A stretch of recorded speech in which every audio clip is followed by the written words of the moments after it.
Collège Paul-Éluard, Saint-Denis. Lundi, 8h02. La sonnerie retentit. Un homme en costume entre dans une salle de classe. Sous son bras, un vieux cartable en cuir. 25 adolescents le fixent. Suspicieux. Jean-Michel Blanquer pose son sac, s'éclaircit la gorge et écrit son nom au tableau. Monsieur Blanquer, professeur d'histoire géo remplaçant. Un élève éclate de rire. Attends, mais c'est pas l'ancien ministre de l'Éducation, lui? Murmure. Chuchotement. La nouvelle fuse sur Snapchat. Blanquer serre les poings. Il n'a que deux options, s'imposer ou se faire broyer. Le défi de sa vie commence. 2026. Blanquer a quitté la politique. Personne ne l'appelle plus Monsieur le ministre. Après des années à vouloir réformer l'école, il se retrouve sans véritable projet. Son livre sur l'éducation ne s'est pas vendu. Les médias l'ont oublié. Aucun lycée privé ne veut l'embaucher. Il décide alors de revenir à ses racines, devenir professeur. Mais l'éducation nationale, ironique, l'affecte comme remplaçant dans une ZEP. Blanquer n'a pas le choix, il accepte. Il entre dans une salle taguée, des chewing-gums collés sous les tables. Face à lui, 25 élèves bruyants, épuisés, explosifs. Hugo, 14 ans, insomniaque et insolent. Iman, 13 ans, reine de TikTok, 250 000 abonnés. Bilal, 15 ans, futur Mbappé, mais 4 de moyenne en histoire. Mohamed, 14 ans, rêve de devenir rappeur. Blanquer tente d'imposer le silence. Un stylo fuse. Paf! En plein dans son front, le chaos éclate. « Monsieur, vous servez à rien. On veut pas de toi ici. » Blanquer serre les dents. Il refuse d'abandonner. Après le cours, il se laisse tomber sur une chaise en salle des profs. Une collègue, Madame Bertin, le regarde, compatissante. « Vous tenez combien de jours ?»« Le record, c'est une semaine. » Blanquer inspire profondément. 5 ans à réformer l'école, et le terrain lui échappe totalement. Est-il vraiment fait pour ça? Devrait-il démissionner? Non, il doit trouver un moyen de s'imposer. Madame Bertin, 28 ans, prof principale de la classe, devient son guide. Elle lui donne 3 règles de survie. Ne jamais crier, ça les amuse.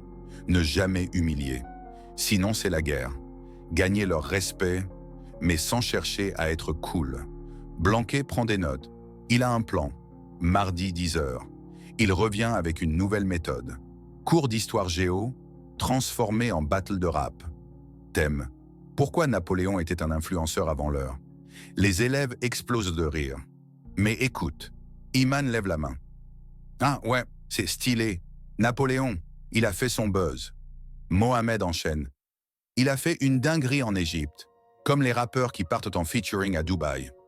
Premier déclic. Blanquer ne les force plus à apprendre. Il transforme l'histoire en culture populaire. Les élèves commencent à l'écouter. Les élèves parlent de lui sur Snapchat. Certains l'adorent. « Hé, monsieur Blanquer, il est chaud !» Franchement, c'est le seul prof qui capte nos bails. D'autres le testent encore. « Vas-y, il bluffe, il va péter un câble. » Il doit rester constant. Mais un ennemi invisible l'observe.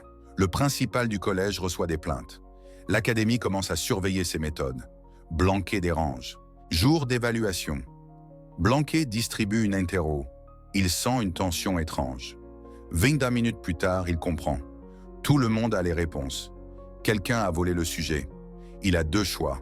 Annuler l'examen et tout recommencer. Faire quelque chose d'inattendu.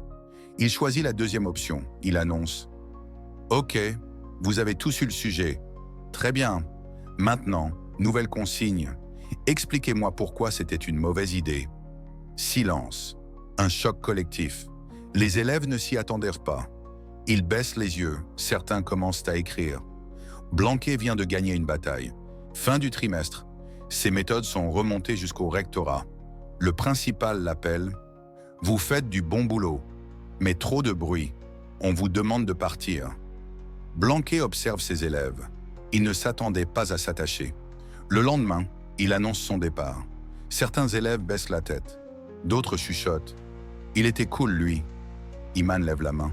« Monsieur Blanquer, vous allez revenir ?» Il ne répond pas.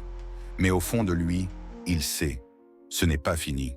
1 mois plus tard, il reçoit un message. « Monsieur, j'ai eu mon brevet grâce à vous. Merci. Il sourit. Blanquet n'est plus ministre, mais il est redevenu professeur, et ce n'est que le début.